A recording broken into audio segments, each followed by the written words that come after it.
Okay, time. At this time.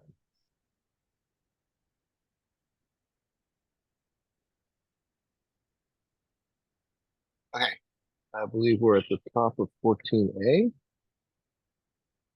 Um, Second line. We're meter. So we had mentioned yesterday that how much space do you leave at the beginning and end of a Sefer Torah? So we said at the beginning enough to roll around the Eitz Chaim, which is obviously very narrow circumference, very short circumference, and at the end enough to roll around the circumference of the entire scroll that's rolled up onto that single Eitz Chaim. So that's the assumption. Which means that the space at the end has to be much greater than the space at the beginning, right? So, Ramina, they ask, Chila Sefer V'Sofa Kadei to leave that you have to leave enough blank space at the beginning and the end in order to cover the circumference. Kadei Lagol Mai. So Marcia wants to know, what does that mean? Kadei Lagol Amud, if it means to wind around the pole, around the Eitz Chaim, then then that's not the same as what you need as I just described at the end of the scroll. And they're not equal. So Amrav Nachman, very Yitzchak. And the language of the Brisa implies that it's the same. There's a single measurement for the beginning and the end, and that is for the long, for the around the circumference. It's not in Tane. It means um, indeed, it means there's the circumference, and there are two different circumferences. Rashi Amar, Titanya Hi b'Sefer Torah. Now, what we're talking about is a Sefer Torah, where the difference between the Sefer Torah and other Sfarim is that the Sefer Torah is attached on both ends, right? It has two Atzefayim. Whereas a Sefer of Nevi'im or Ksuvim has only one. So if it's a Sefer Torah, then indeed the circumference of each Eitz Chaim is the same, right? So the beginning and the end is both the same. In time, we have another Brisa like that. Calls from the dwelling every um, every sefer is rolled from beginning to end. Oh, can you guys hear me okay? I just want to make sure my No. This is very poor. It's garbled speech. Just a second, man. How's this? Is this any better? Yes. It is. Okay, good. Look, Tanya, call a sefer Nisfarim Niglalim Mitchilasim L'Safan. Every sefer is rolled from beginning to end. When you put it away, I guess it means. You roll it to the end so that everything is wound around the Eitz Chaim. The Sefer Torah Niglalim Tiyasa. The way Sefer Torah, you can leave it in the middle. Because you have, then it's balanced, right? We also amud elech ve'elech, and you should make an Eitz Chaim on each of its ends, for each side, for Sefer Torah. Amar wasn't Sadok. Kacha Yukosik Svarim to Yerushalayim, mostly frame. That's how they used to do it in Yerushalayim. Now I assume that this means like not every time you use the Sefer Torah, you don't have to roll it to the middle of the Torah. That would be rather cumbersome. I suppose this means when you finished one and you want to transport it, sell it, whatever, put it away for a while, then the best place to leave it is in the middle.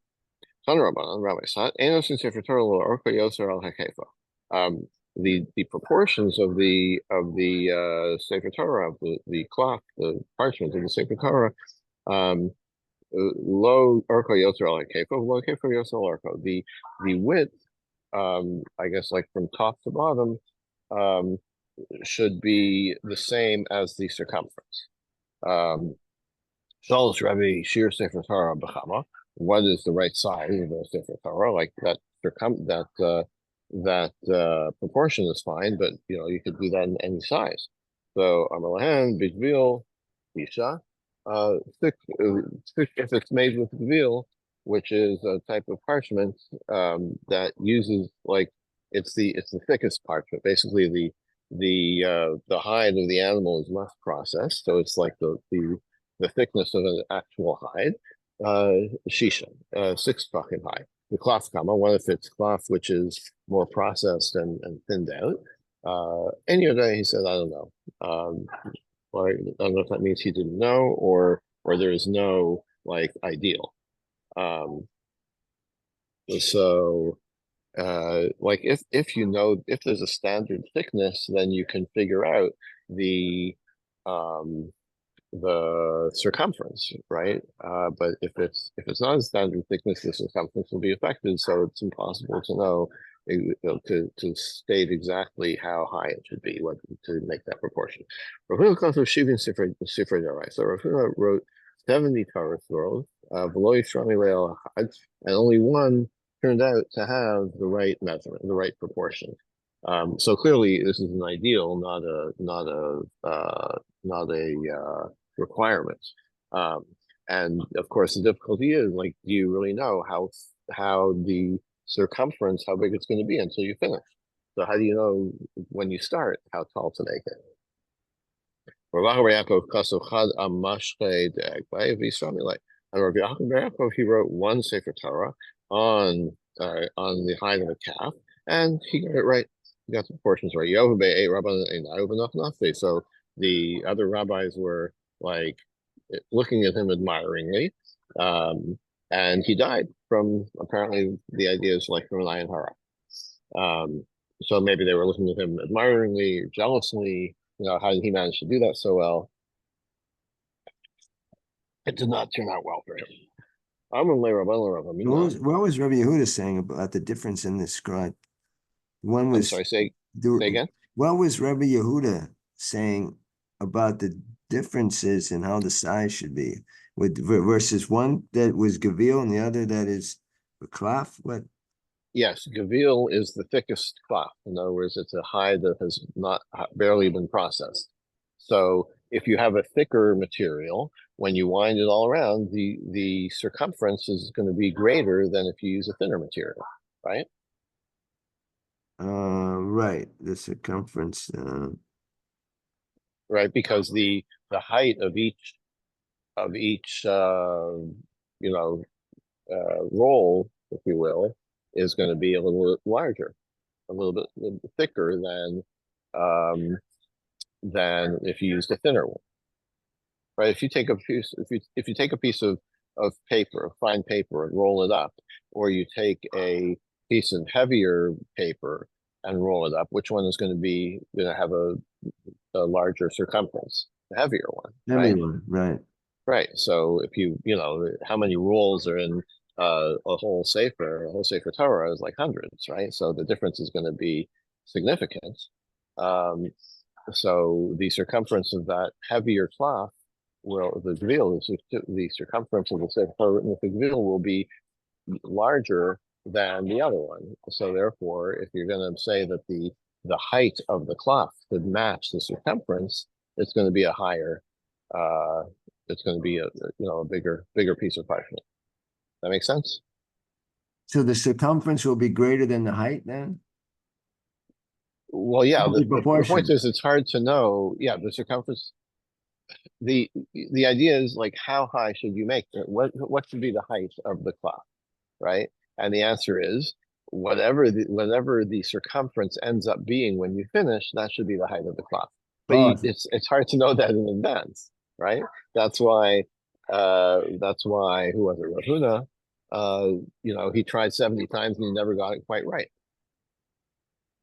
and the Because you circumference have to decide refers to the circumference when it's rolled, not when each it's rolled. roll. Yes, exactly. When it's Exactly. completely rolled, not each That's roll. right. This could be a That's right. circumference to each roll, but Not exactly, but no, that's not what we're talking about. We're talking about the finished product, the circumference of the finished product. all right. That you won't really know exactly until you get to the end. But you have to decide on the height of the cloth, at the beginning. So it's a guess, an estimate. Well, Exactly. Okay. And in order to calculate that, by the way, you would have to do, if you were able to calculate it, you'd need the fine measuring tools, and also you'd need the exact uh, value for pi. Um, Exact uh, value of what? of pi, right? Which the circumference, no, Pi d. the No, circumference of pi the circle is circumference is pi yeah, d. pi r, right. There is Pi pi r two squared, r, two two i, pi, two r, yeah, two two, pi r. right, pi d, that's correct, or two pi r. Yeah. Okay. Amar Rabban Rav Hamnuna. The rabbi said to Rav Hamnuna, Kasser Rav Ami, Arba Me'os Sifrei Torah. Rav Ami wrote 400 Torahs. Amar Lahu, Dilma, like that's a lot, right? I mean, how long? It probably takes you a year to write a whole Sefer Torah, right? So there's no way that he really wrote 400. Amalahu, he said back to them, Dilma Torah Moshe. Maybe he didn't write a whole Torah. When it says he wrote Torah 400 times, he wrote this essential pasuk, Torah Sivalana Moshe 400 times. Well, why that's even notable, I don't know. Amalei Rav Zera. Rav said to Zera, not Rav Yanai Aramea Karme. Rav Yanai planted 400 vineyards. Amalei was also exaggerated. How do you do that? Maybe each vineyard was like the minimum size of a vineyard, which is four square, like 4 vines and one other vine as a tail, right? So 5 vines could be a vineyard. Then a person could plant 400 vineyards. Mason, that's the question. This is the long Bryce I was referring to yesterday. Sorry, so long one coming up. Aaron Shalsamasha, and this has to do with the measurements of the Aaron. We know how big the Aaron was. It was 2.5 by 1.5 amos, and 1 amos, and 1.5 tall. And what went in there? We're going to figure out, since one of the things in there was a Sefer Torah, we're going to figure out how much space a Sefer Torah takes up. Aaron Shasa Moshe, or at least the original Sefer Torah of Moshe. So the Aaron, it's the Torah gives the dimensions 2.5 amma by 1.5 by 1.5. Biyama bashisha tfachim, and we're talking about an amma of 6 tfachim. So there are two opinions about the measure of the amma, 5 or 6 tfachim. So here we're talking about 6 tfachim in this process. So 2.5 amma is 15 tfachim, and 1.5 amma is 9. 9. Thank you. So haluchos, and what about the size of the luchos that went in there? Arkan shisha brachman shisha v'avim shlosha. They were 6 by 6 by 3 tfachim. Where do we get that from? I don't remember, but this is what the Brisa states. Menachos keneged argo shel Aaron, and they were laid in the Aaron by its length. Okay, so they were 6 by 6 by 3, so 6 along the length. Kamaluchos ochni Aaron, so how much space they take up? Same with their tfachim, 12 tfachim. It's because there were 2 of them. Nisharu sham shlosha tfachim. So that means out of 15, you used up 12 for the luchos, and there's 3 left, 3 tefachim left. Same am tefach, deduct 1 tefach, chesil kosel zeh v'chesil kosel zeh, because we're the measurements are talking about the external dimensions, but the internal dimensions, since we're saying that the half a tefach width of the material of the wood to build it, the wood and the gold. So now we have 2 tefachim left inside. Nisharim sham shei tefachim. It's 2 tefachim left with blank. Shebahen Sefer Torah munach. That's where the Sefer Torah that Moshe wrote was. Shnamar ein ba'aron rak shnei luchos avanim asher niach Moshe. When Is it a in separate Malachim, when Sefer we Torah? state, well, We're what do talking you mean about separate? the luchot. You put the luchot in. Now we're Right. talking about the other Sefer Torah that Moshe wrote, a separate one, right? Yeah. Well, the luchos, according to most opinions, the luchos were just the 10 Commandments. Although there is an opinion that the whole Torah was written on. But let's go with just the 10 Commandments. So that was not a Sefer Torah, right? The Luchos were what they were. And then Moshe also wrote a full Sefer Torah, and that was also in the Aron, as it says, Ein ba'aron rak shnei luchos avanim asher niach Moshe. The only thing in the Aron were the two luchos. Now, my ein ba'aron rak. Why are there 2 minimizing words? Nothing in the Aron, just the 2 luchos. Miudach or miud. That is a minimizing after minimizing. Miudach or miud el Rabba Sefer Torah. One of the hermeneutics is that means we're by kind of exaggerating the only this was in there and nothing else. That actually means that there was something else. And what was that something else? The Sefer Torah. We That was also also in the learned, Aron. right, that the broken luchot were in the Aron as well. Where would be the That space yeah, for coming those? up, coming up. Hold that thought. Oh, Prenasta Aron Larko. Okay, so you figured out filled out the whole 15 tefachim of the length, right? 6 for the luch for one luach, 6 for another luach, 2 for Sefer Torah, and 1 for the width of the material. Uh, what about the width? So, Kamaluchos are on the luchos themselves, Shisha Tachim, as we saw before, 6 Tachim wide. Nisharu Sham Shlosha Tachim, 3 left. Same am Tefach, or deduct 1 Tefach for the width of the walls. Nisharu Sham Shnei Tachim, 2 Tachim left of the, excuse me, of the width. Excuse me, I'm sorry.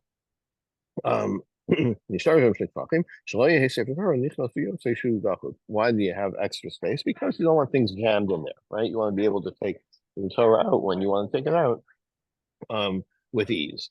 So you need a little extra space. That's what Rameir says. Now we're talking about and Amma is only 5 tefachim. Now we have to do the whole calculation again. So the aron is then 12 and a half tefachim long and 7.5 wide. Luchos are shisha rachim shisha. Luchos are still 6, right? So munachos, both munachos ba'aron, uh, munachos bi'arko shel aron. So put them along the length of the aron. How much space do they take up? And how much is left? Nishtayr Sham Chatzi Tefach, only half a tefach left. Etzbelakos is that, Etzbelakos is that. So if there's only half a tefach left, we can't say that the walls themselves were half a tefach each. We have to say the walls were very thin, just 1 finger width. Prinasa are on the arka. So now that's the length, right? It almost fills up the whole hour. Say Parnas are on the rock. Well, what about the width? Kama Lukos Ogdos Aron, how much do the Lukos take up? Shisha Tachim, 6 Tachim. The Mishnayr Sham Tefach Umechsel. So what's left out of the 7.5 is only 1.5. Same man with Chatzi Tefach. Take out half a Tefach for the walls. Etzbo Metzol Kotazevi, Etzbo Metzol Kotazet. Mishnayr Sham Tefach Shabo Amudim Amudim. So then you have the 1 Tefach for the Atzechayim. That's what fits in next to the tablets. Shenamar, Apirion Asalam El Shalom Asalam Vanon. A verse in Shirashim, which we're interpreting as Amud Avasa Keser Vilasazav Merkava Argaman. It's talking about his throne, but we're interpreting that as the Atzechayim that he made from silver. The Argos Shashigru Baplishim Daron Yisrael. Now let's look at the so where did the Torah? Well, so where did the Torah go? It's not clear if the Torah went in there at all, or if it was just the rods that they were attached to. We'll see a possible answer for where the Torah went in a minute. What about the ark that the Plishtim sent when they returned out of fear? They returned their the ark, the Aaron to the Jews, to the Bnei Israel, Munach Mitzida. That box that they sent it in was placed next to the Aron. Shnamar v'esklei azavat v'yivosam lo acham tasimu bargaz mitzido v'shilachtem also alach, as the Plishti king said, like, take the kalim which you're sending back in a box next to the Aron itself and send it back. So the Olav Sefer Torah, and on that, the Torah was put on top of that. In that mark, Lakach Sefer Torah zeh, v'samtem also mitzad Aron bris Hashem.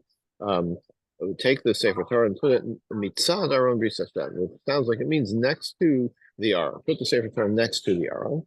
So then, when they got this box, this was where they mounted the Sefer Torah, next to the Aron.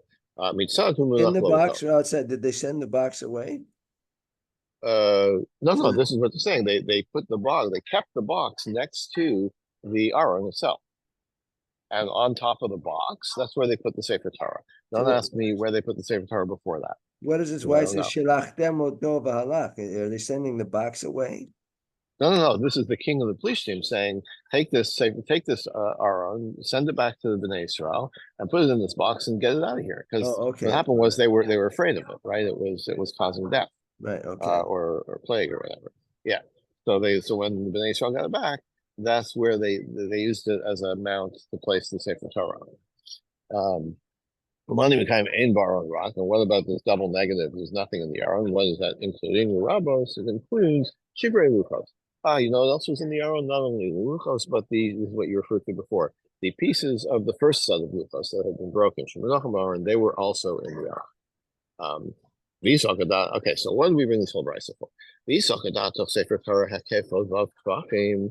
If the circumference of the Torah is 6 tvachim, then because if it's 6 tvachim high, then it should be 6 tvachim around. If it's the ideal proportions, 50. So let's figure it out.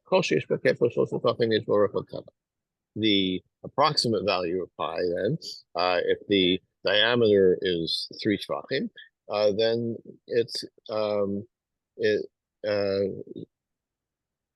if the width, the proportion is about 3 to 1 for a circle, right?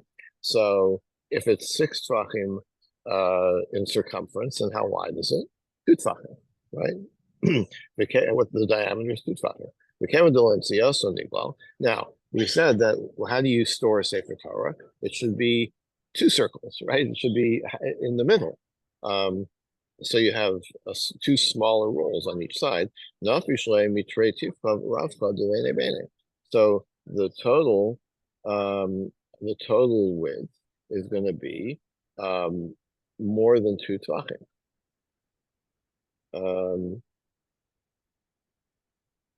So 1 second. So if you try to put 2 circles in, I think the idea here is that you can't really minimize it. Like you can't make the 2 circles exactly as small as the 1 circle. It would have to, it would be very difficult or impossible to do it tight enough. I'm not sure why that would be, but basically I think we're saying that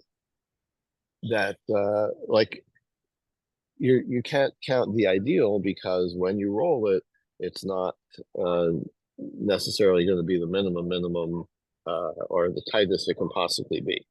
Now, why we couldn't just attribute this to a miracle or something, I don't know. But anyway, so well, betray pushre hechiyasiv. So then, if it's not going to fit in 2 tvachim, how does it fit in the box in the aron? There was only 2 tvachim left. We're saying there were only 2 tvachim left, right? Yes, right. So how would it fit? Sefer Azara with Yeah, you're right. That there's usually it's you would roll it to the middle when you store it, but not this one. This one was stored as a single roll. And apparently the Gemara seems to think that we can understand how that fits in the minimum space. And so we're fine. So the Gemara says, wait, Bakase, Trey, Betray, Hecheyasi. So now you're minimizing. You say, okay, it's gonna be 2 tefachim wide, but how are you gonna fit something so tight? There's only a 2 tefach space, and you're gonna put in a 2 tefach object. It's not quite gonna fit. You need a little bit of slack, not slack, but a little bit of space in order to get it in there. Rashi, the karich by purta, the you know what? So don't roll it up totally. Unroll it enough so that it will fit in the space, and then what's hanging out you can leave on top, right? So it's not really 1 circle. It's almost 1 circle with just another small circle on top, and then it will fit. Okay, that works. The circle of what? Tell me it again. So okay, if you rolled up the Sefer Torah completely into 1 roll, it would be exactly 2 tefachim wide. Right. But then you're not going to be able to jam it in a 2 tefach space. Right. You need a little extra space. So unroll it a little bit until you can fit it in. So you have some slack hanging out, right, of what you've unrolled a little bit. And that you can kind of leave on the top. Isn't You that get it? somewhat disrespectful? I mean, I don't know. You just a piece of hanging scroll on Yeah, top of right. the rolled scroll. I guess you could kind of roll that up, you know? So you have like a very large roll and a very small roll. I don't know. It's a way out of the problem. Um, I think the Gemara could have answered just as easily. Well, it was miraculous, But no, now we're kind of engaged in this kind of measurement thing. We want to figure out how big everything was, so we're not going to resort to that. Was it, was that the best way to store it? I don't know. Like if that's the only way you can make it fit. But then of course, why not have you know, couldn't or the run flow have set it up so that it's the box is a little bigger, or cows are created so that their hide is a little thin. I don't know. You could ask a million questions No, on this. no, no. I mean, Rashi says v'korcho lamala ala hekef. Just basically, you're right. The small piece on top of the. Yeah, yeah. So yeah, it doesn't seem like the most elegant solution for storing the Sefer Torah. I agree. I agree with you, but I'm not sure what to make of this. The great homiletical point in this whole passage, which I'm sure you heard in many a sermon also, is that the Shivrei Luchos Menachem Ba'aron, that the broken luchos were also kept in the Aron, right? So even though they were rejected in a sense, it's still part of our tradition. Okay, for Rabbi Yehuda, what about Rabbi Yehuda? He says that the Torah sat on top of the box sent by the Plishtim. Becoming the Sefer Sefer Torah, Yosef.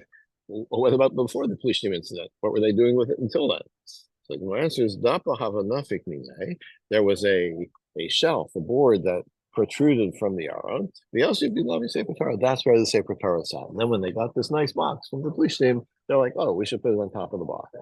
Okay. Also, a very strange answer, right? Like, what it's like, with apologies to the RJC, when they 15 years ago, when they reopened after renovation, came the first Motzei Shabbos, and they brought out the Havdalah set and like no flat surface to put it on, and like nobody had thought, like, what, where are we going to make Havdalah on Saturday nights? So it's like the same thing. Like, really, like they they they didn't their Rosh didn't provide for a place for the Sefer Torah to be kept until we got this box from the Kishtim. I don't really understand what this is really about. Okay, Rabbi Meir. Now Rabbi Meir, who says the Torah was inside the Aron. I mitzad Aron my avidlai. Okay, so we just had a pasuk that says um put the Sefer Torah on the side of the Aron. So what does that mean? Like Rabbi Meir says, it went in the Aron. So hahum violate the misnach le mitzad. No, that says it's like inside the Aron, but on the side. Okay, so it's not on the outside of the box. It's like within the box, put it towards one side. Not to put it between the two but rather on one end. So it was inside the Aron, but on the side. Okay. Rabbi Meir, Amudim Hecha Havukaime. What about the Yatzichaim? Right? You didn't account for any space for that. They were kept outside. Now, does this mean they were like still attached to the parchment and they were kind of hanging out of the Aron? That seems rather inelegant, as you just said. Does it But mean that they detached it from the Atzichaim? detach them every time they put the Sefer Torah in and out. It's not clear. That's one possibility, I suppose. Well, how would they Um, insert them then? I mean, well, look, it, we have to remember that I don't know if they ever, if they like this was this Torah used? Did they take it out? I don't know. It's the Gemara doesn't discuss this, so you can come up with whatever answer you want. They never used them; they were just there. Or they were only used rarely, and so that it was not a big deal to reattach the Yatzichaim when they took it out. I don't know. You can come up with your own answer. Rabbi Meir, Shivrei Luchos Melachim B'Arminoi. Where do you get this idea that the Shivrei Luchos, that the broken studs of Luchos, were also placed in the Aron? Where do you get that from? He derives that from Rav Huna. My deceive Asher Nikra Shem Hashem Tzavos Yosef Akruvim Alav. The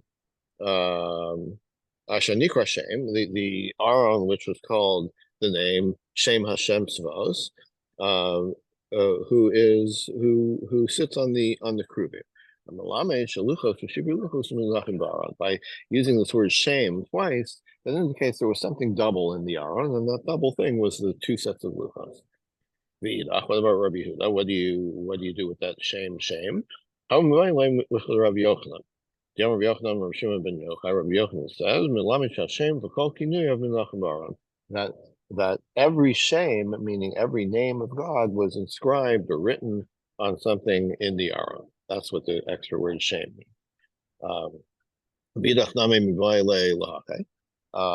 So where do you, if you buy that idea, where do you get that from? If you're using shame for something else, yeah.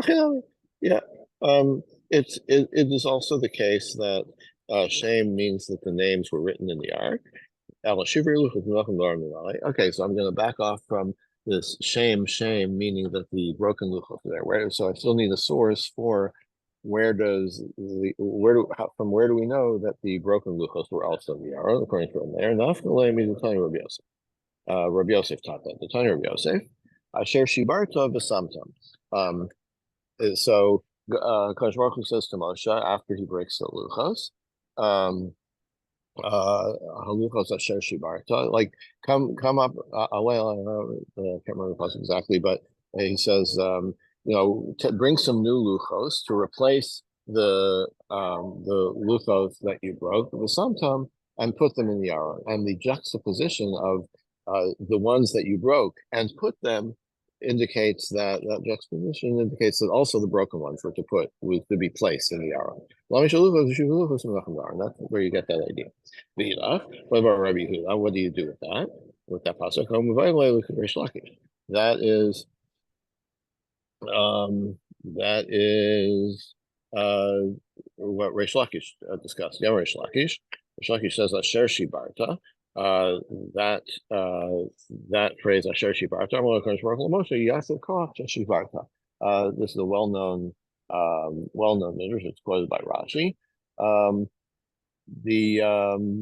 That like Hakadosh Baruch Hu agrees with him that he broke the luchos. Now, it also seems a little inadequate because what about the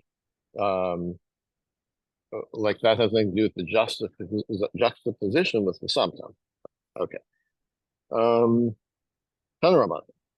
Rabbis taught what is the order of Nevi'im? Since we're discussing all these books, what is the order of the Nevi'im? It's interesting to note, by the way, that I'm sure you know this, that the order of the books of Tanakh in the Christian Bible is different than in the Hebrew Bible. What is the Hebrew Bible? Even the Old Testament part, what they call the Old Testament part, the order is different. So what is our order? Yoshua, Shoftim, this is familiar to anybody who's ever picked up a full Tanakh. Yoshua, Shoftim, Shmuel, Malachim, Yirmiyah, Yehezkel, Yeshayahu, Shnei Mikveh. Now, what about this? Hosea, Kanim. Sefer Torah, they're different. Sefer Torah, we think of the Chumshei Sefer Torah. In the Christian, aren't they the same? Genesis. Yes, but I'm talking about the 24 books of the Tanakh. Oh, the entire Tanakh. Okay. Yeah, like Divrei Yamim doesn't come at the end in the Christian order. I don't recall exactly the differences, but I know there are differences. Anyway, so the Gemara says, well, wait a minute. So you've arranged them what appears to be more or less chronologically. Now, Hosea Karim. Hosea was the first. We're interpreting this as as he was first. Well, we'll see what that means in a minute. Which really means the beginning of God speaking to Hosea, but we're interpreting it as Hosea. It's not Yeshua. This is Hosea from Treyasar. Was the first one, the first prophet. Well, you can't say Hosea was the first one. Moshe was the first one. There were Moshe wasn't even necessarily the first prophet, but we know that Hosea did not precede Moshe.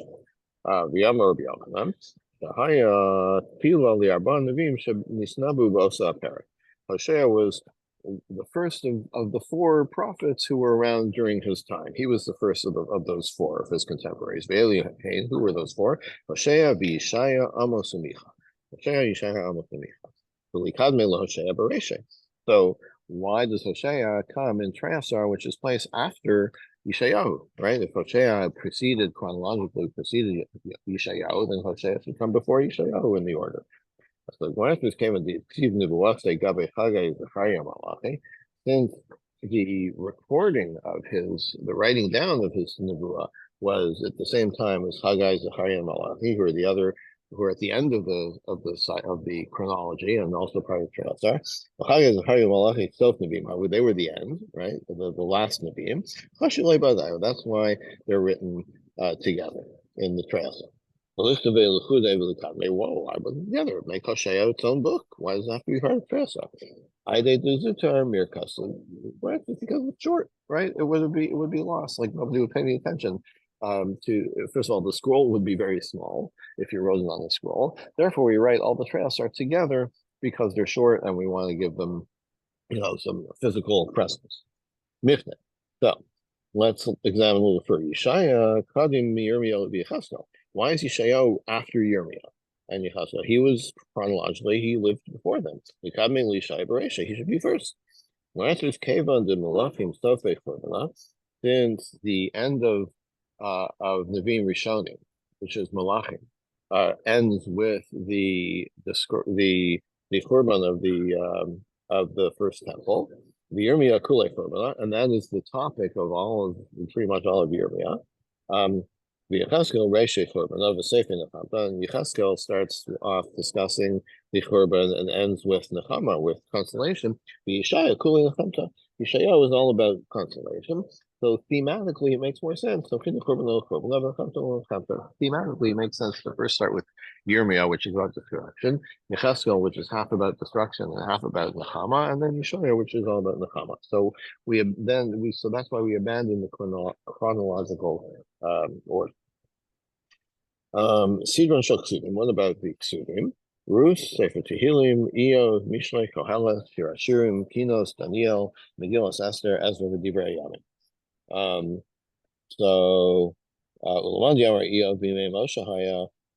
If you say Eov lived in the days of Moshe, so Eov should be earlier. Eov should be at the beginning of Tuvim because chronologically it came first. No, we don't start with something so depressing, right? Eov is too depressing to start with. Ruth Nami Paranusi. The book of Ruth also starts with some disturbing matter, right? At the beginning of Ruth, Elimelech leaves, dies, the sons die, right? It's pretty. The first part is pretty depressing. The Paranis Disley Achris, sure. So Gemara says, well, if you look at the book as a whole, sure, it starts off bad, but it ends up good, right? You have the resolution of the book of Ruth is actually great because you have the genealogy of David Melech. Any question about Ruth? Why is she named Ruth? Because